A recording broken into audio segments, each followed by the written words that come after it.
Welcome back to Reading Bear. Today, we will take a look at some new malicious compliance stories. And if you enjoyed my content, please don't forget to subscribe to my channel and post some bear emojis in the comments. Let's go! First one is titled, Close all the deals we can to meet quota. Okay.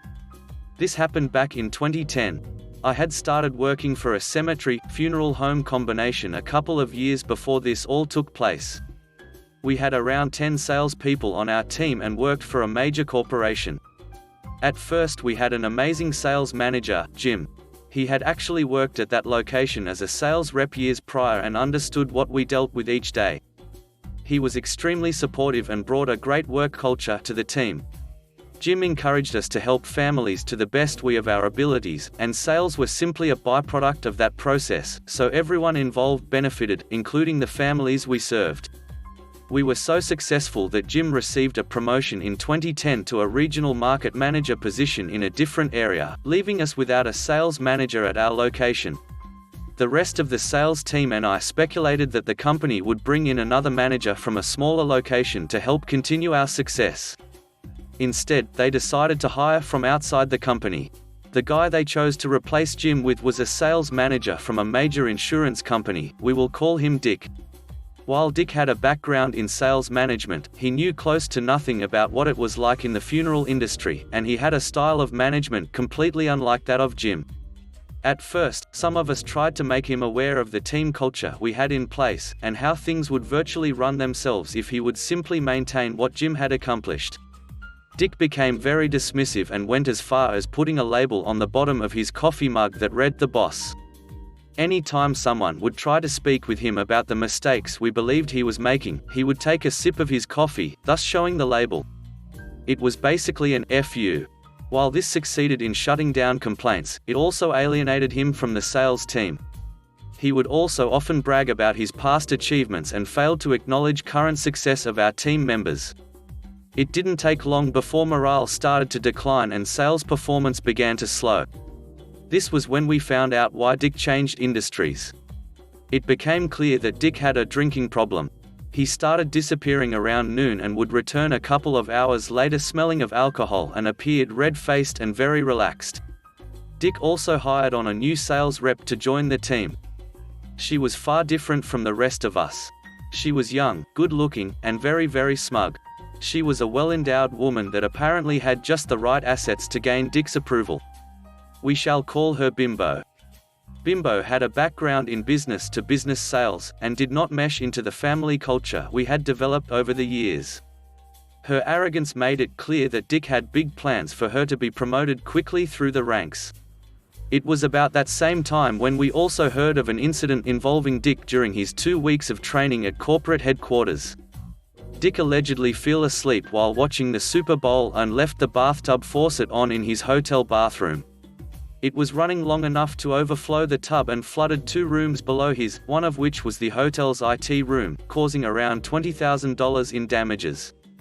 This knowledge combined with Dick's apparent drinking habits told us a lot about how he handled stress. As morale continued to decline along with our sales revenue, Dick became more and more irritated. We had daily sales meetings, and his desperation began to show. It was clear that the corporation was pressuring Dick to improve sales and that his job was in jeopardy. It is important to note that sales managers had the ability to give team incentives in order to motivate a team when necessary. While Jim had occasionally offered incentives, it was never anything like what Dick offered our sales team at that time. We tried to explain to Dick that it was a slow time of year for sales, and that pushing customers too hard often ended up with less than ideal outcomes in the end. Dick was having none of it. He promised that he would take the entire team out to celebrate if we hit our sales quota for the month. His incentive was a riverboat cruise for each salesperson plus 1 guest each, if we simply hit our quota for the month. He said that if we had any customers that were on the fence, that we should do whatever we had to in order to close the deal. We all agreed to do just that. For the next week and a half, we called every contact we could and pushed every deal towards a contract until we hit quota. We never sold anyone anything they didn't actually want, but we simply pushed to get it done sooner. The end result was we barely made our quota for the month. Dick quickly took pride that he had pulled it off and made his quota for the month and booked the riverboat cruise as he had promised. He even arranged for a limo ride to and from the cruise. My wife and I, however, decided to drive ourselves. We are not big drinkers, and normally wouldn't even go on something such as a riverboat cruise, but there was no way I was going to miss out on what was about to unfold. You see, what I also heard that the regional market manager for our area, the person that hired Dick, was also going to be present on the cruise. I also knew that Dick would make sure there was a full bar available on the company dime. I was right. My wife and I agreed in advance to have one drink each, and to do a little dancing together, as we rightly deserved. However, what we really came to do was sit and watch. As expected, Dick showed his true colors by drinking up a storm and running up a huge bill for the company. Better yet was that Bimbo and her date celebrated to an extreme. At one point she and her date were dry humping on the dance floor as we and the regional market manager looked on. She had hopped up straddling him with her dress up around her hips and panties in full view.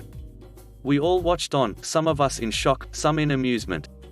At the end of the cruise, my wife and I walked back to our car. Bimbo and her date were passed out half naked and sprawled on a park bench on the dock. Dick was trying to round everyone up to the limo. The following Monday brought the new month and our sales tanked. We had burned through every lead we had the month prior and were left sitting at our desks with no leads. During each sales meeting that followed, Dick became more and more desperate until he finally flipped out in the middle of a meeting. This alarmed one staff member, not me. Dick was called into an HR meeting that resulted in his termination. Bimbo disappeared around the same time. Things at that location continued to take on more of a corporate vibe, so I left that job a few years after that. About 5 years later, I saw Dick living out of his car with 2 small dogs at the local bus station. We locked eyes for a moment, and I just smiled. I really do wish him the best, but I also hope he learns something about humility. Next one is titled, Mud Happens. As anyone that lives in a neighborhood with an HOA knows, sometimes they like to nitpick. I had an old Chevy Blazer that I used mostly to get through deep snow, or go camping and play around in the mountains. It sat mostly on the street in front of my house. I didn't have room to park in the driveway lest I block access to my garage, where I park my daily driver. My pig wasn't pretty, but it ran and was my toy, my workhorse when needed. Because it spent most of the time at the curb, one day I get a letter in the mail stating I need to move my derelict vehicle or face fines. The letter stated, during our visits, more like patrols, in the neighborhood, we have seen no indication that your vehicle works or has moved in several months. The week the letter came, we had had significant rain for the area. And with rain comes mud. And boy did I find mud. The pig and I enjoyed an afternoon of sloshing through it. 2 to bottom and all sides in between caked in thick, clay, mud. And after we frolicked through the muck and mire, I put him back in his customary place. My lot was on the corner, and uphill from the rest of the street. So, as luck would have it, when we got a little more rain it got washed off and painted the street downhill from me brown. This was wonderful. There was no language in the HOA agreement that said anything about mud coming from vehicles. No, the only thing that could not come from your vehicles without penalty was massive amounts of fluids, or failing parts. They got their proof it is indeed not derelict. And I got the satisfaction of making a mess on their pretty road. Mud happens. Edit, it was all mud from the new development section of the same neighborhood just up the street. Next one is titled, Stand Back. I worked construction for a year between high school and college. The company I was with was expanding a sewage treatment facility. There were very few times that anyone actually came into contact with the sewage, but there were areas that had to be tied into existing systems on occasion. On one of these occasions we had set up scaffolding to access some pipes in the digester unit. These are large steel pipes, 12 inches diameter, with large metal flanges and a rubber gasket held together with 8 1-1/2 bolts. The unit had been shut down and, supposedly, the lines drained. I was told to disconnect a section of pipe. To do this safely you loosen all the bolts but one, then strap the pipe to the chain fall hanging from the ceiling. Once that was done you can crack the last bolt and typically just take it out.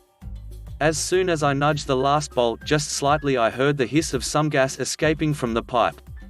I told my boss that the pipes were not fully drained or at least still under pressure. He assured me that I was wrong and stupid and didn't know what I was talking about and to hurry up and take out the last bolt. Me being up on the scaffolding and him being on the floor below, I stepped to the side and swung the wrench which popped the joint loose. A stream of sewage rained upon him down below. I got spattered a bit, but he took a face full. The immediate aftermath was unpleasant. He was taken to the hospital and given enough antibiotics to kill anything that may have gotten into his system, including all his gut bacteria, for about a year. I never had to work in the digester unit again. Started college a couple of months later. Next one is titled, "In the military, orders are to be carried to a letter, right?" I didn't know where should I head after grammar school, so, being avid fan of the military, I enlisted. At that time, I was in the artillery branch, and came daily into contact with our battery commander, Captain OK. OK was perhaps even too lax and easygoing for a commander, but obviously we did not mind. He was quite capable at the same time. But then he got promoted and pulled to the headquarters, and we received a new battery commander, Captain A-Hole. A-Hole was strict in the bad way. Discipline is an inherent military requirement, but A-Hole seemed that he likes the power. He would bend the rules when it suited him, and demand adherence to them from his minions. The battery had no choice but to suffer, except me. I always tended to be vocal and to test boundaries, balancing on the edge of what is still acceptable.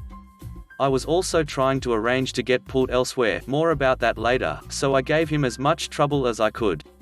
One beautiful morning, we were told to complete an individual course, basically to go for a walk of slightly over 20 kilometers, 12.4 miles, while carrying a ruck weighing 10 kilograms, 22 pounds. I was in a good mood and it was really a beautiful day, so I enjoyed the hike. However, as I returned to the base, CPT, A-Hole was waiting there with a weight scale. He seemed happy that he finally caught me. I finished the course quite quickly, so I obviously did not carry the 10 kilograms. My ruck was also small size, so he told me, "Sir Corporal, throw your ruck on the weight scales." I had no choice but to obey, so I threw my ruck on the weight scales. Now, a bit of backstory. As I mentioned, I was trying to arrange to get pulled into another unit. Our nation's Army Special Forces. I already knew the date of the assessment and selection course, and I trained hard. So when I had the option to enjoy the beautiful walk, why not combine it with a little bit of training? Therefore I went to the gym and borrowed 50 kilograms, 110 pounds, weights. But like I said, I had no choice but to obey, so I threw my ruck on the weight scales. So I did. The impact broke them into 3 pieces. I immediately stood attention, saluted, and quoted, "The good soldier Schweik, war, anti-war comedy, Sir Captain, I dutifully report successful completion of the task," with a terrible smirk on my face.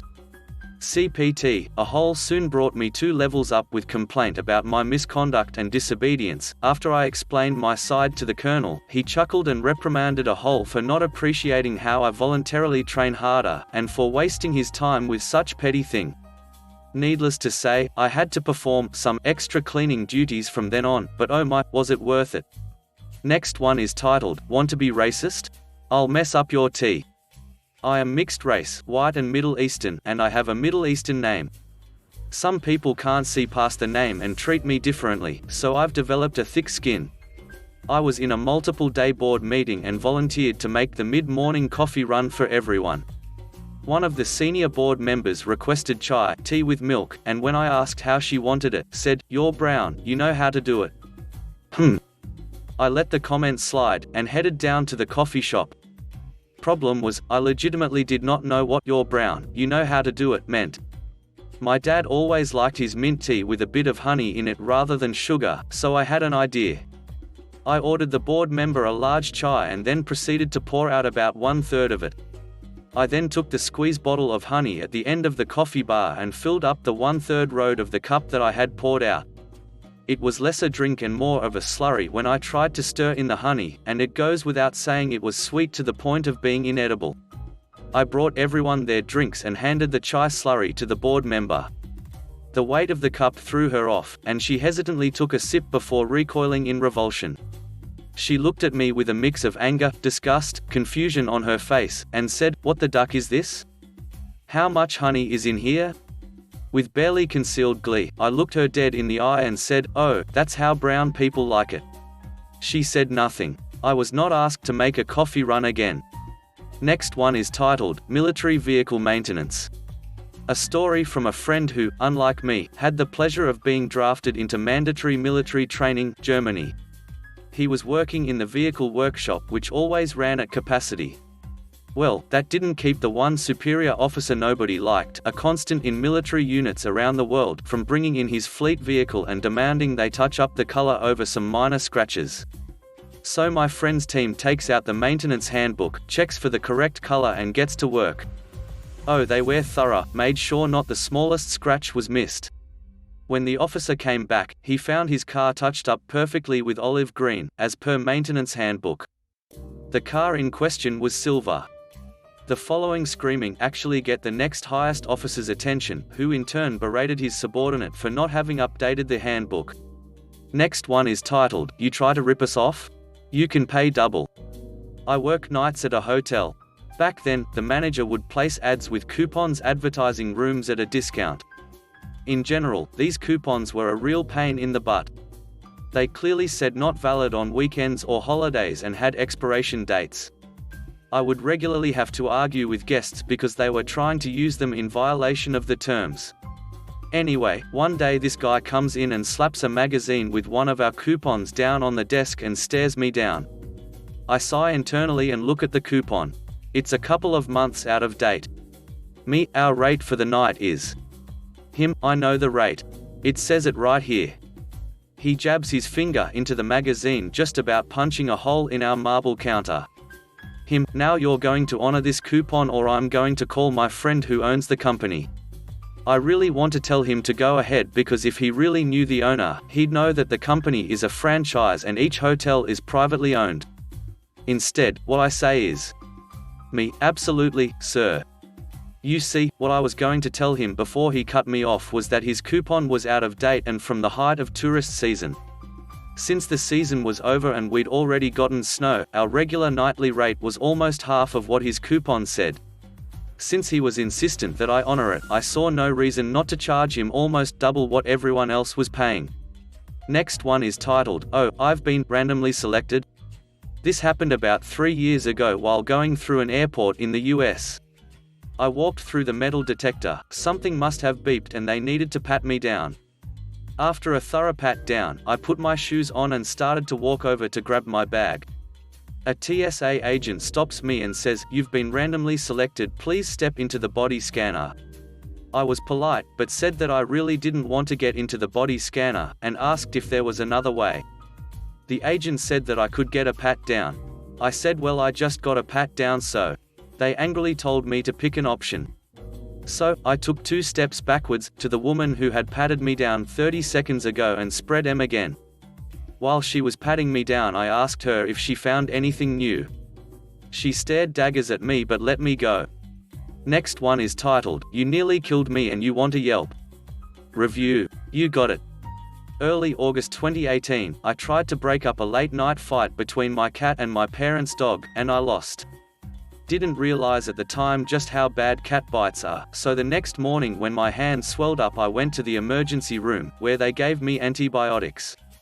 I'd been on antibiotics twice already that year, for pneumonia and a UTI, so despite knowing my allergies to both penicillin and sulfur were on my chart, I made sure to request ones I wasn't allergic to, because duh. They gave me sulfur antibiotics and I almost died. 2 days later I'm back in the and get different antibiotics. I have good credit and would like to keep it that way, so paid off all my bills as soon as I received them. There was drama with getting additional bills later to the point where I called and asked the registrant to go through my account to make sure I had paid everything, and if I hadn't, I would like to pay it over the phone. Cut to months later, when I get some very angry calls from a collections agency trying to collect on the bills I had already paid. It took a 3-way phone call between the collections agency and me to figure it out, but we figured it out. Cut to the past 2 weeks, where I have gotten 10 different emails asking me to review the One email, every business day, how did we do, reminder, give us your feedback, don't forget to review. So I did, on Yelp, Facebook, and Google, just like they asked. This place almost killed me with antibiotics that my medical history clearly states I am allergic to.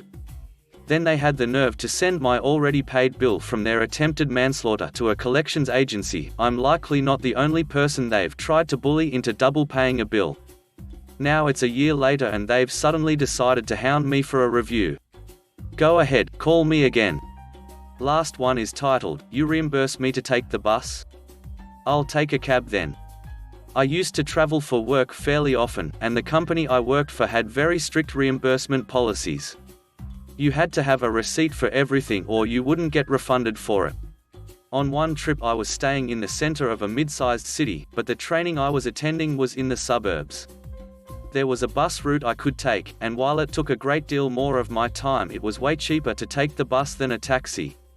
$1.50 bus fare vs approximately $40 for a cab. Problem is, there's no way to get a receipt for riding the bus. So, I email my company's business manager and explain the situation. Ask if I can please get reimbursed for the bus fare without receipts.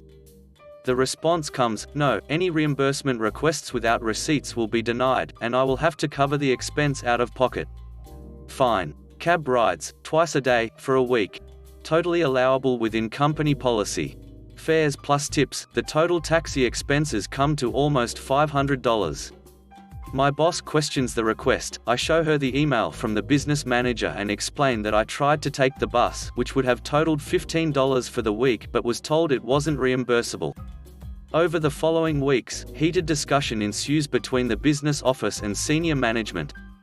2 months later, there's a new policy: reimbursement requests for anything over $10 must have a receipt. Under $10, no receipt required. Thanks for listening.